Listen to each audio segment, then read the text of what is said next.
Halo sahabat Kismis. Dalam dunia santet ada banyak media yang bisa dijadikan sebagai tunggangan atau perantara santet. Salah satu perantara santet yang kerap digunakan adalah tanah kuburan.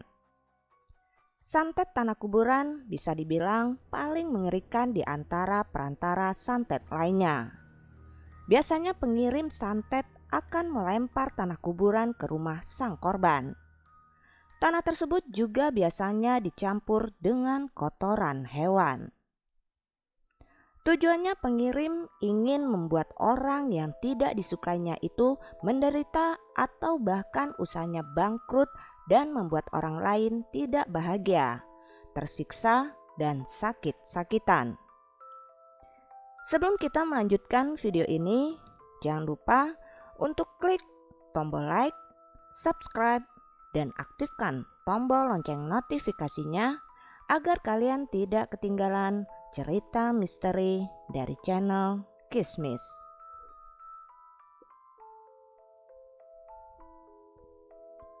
Lima tanda rumah atau tempat usaha terkena santet tanah kuburan.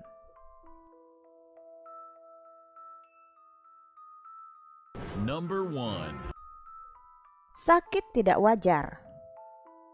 Tanda rumah yang terkena santet tanah kuburan biasanya akan ada anggota keluarga yang sakit tidak wajar. Salah satu anggota keluarga yang tiba-tiba sakit dan sakitnya itu di luar batas kewajarannya. Number 2. Makanan cepat basi. Tanda tempat usaha yang terkena santet tanah kuburan biasanya makanan di rumah tersebut akan sering cepat basi. Jika kamu usaha di bidang makanan atau rumah makan, maka setiap makanan yang disajikan akan cepat basi. Terkadang akan ada belatung muncul pada makanan tersebut. Number 3. Bau busuk. Rumah atau tempat usaha yang terkena santet tanah kuburan biasanya akan sering mencium bau busuk. Seringnya muncul bau busuk di rumah dan terkadang pemilik akan sering mendengar suara ledakan tanpa diketahui penyebabnya. Number 4. Pelanggan batang mampir. Ciri lain jika tempat usaha terkena santet tanah kuburan, biasanya pembeli akan sering batal mampir. Banyak pelanggan yang sudah berpikir bahkan sudah masuk tapi tidak jadi malah balik lagi. Number 5. Merasa ada yang mengawasi.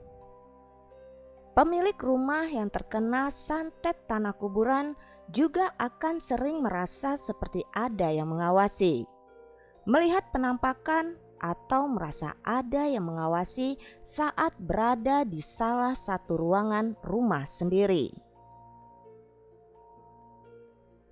Percaya atau tidak, semua tergantung kepada diri kita yang menyikapinya. Namun ingat, selagi kita tidak mengganggu dan hidup berdampingan dengan mereka, maka mereka tidak akan pernah mengusik kita.